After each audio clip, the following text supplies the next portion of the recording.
So I like to put this up once or twice a year at least anyways, just to think about bond yields. And I try to figure out the best way to explain this. But I think it's a good to look at why you own bonds in portfolios.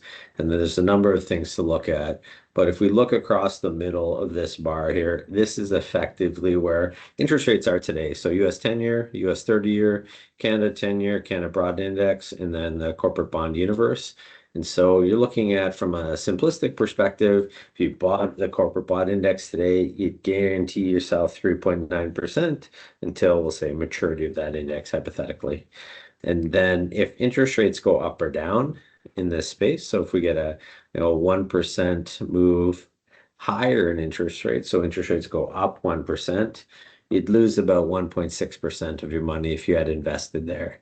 If interest rates fall 1% from here, you actually make 9.4%. So that's a pretty material move for a conservative investment. And then if you're looking over here to the US 10-year bond, which a lot of people use this as a tracking mechanism for what happens to the health of the economy. So they're sitting at 4.1%. If that number goes to 3.1%, your investment actually goes up 12% in that backdrop.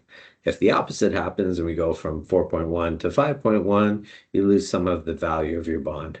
So this is why it's been good to have bonds in portfolios.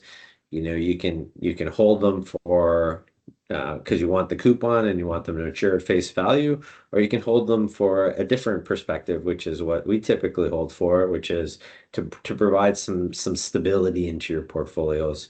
We know we can get about 4%, and that gives us a buffer. Rates fall, we go up, and if the stocks fall in that backdrop, we're balancing out what's happening in portfolios. So I think it's a great chart just to think about what happens when interest rates move. And if you really, really want to go out and add some, we'll say some protection on the longer end, if you put a small amount of money into long bonds, if we get an equity market correction, long bonds probably come down in that backdrop, and that gives you that ballast you need to reduce risk in portfolios.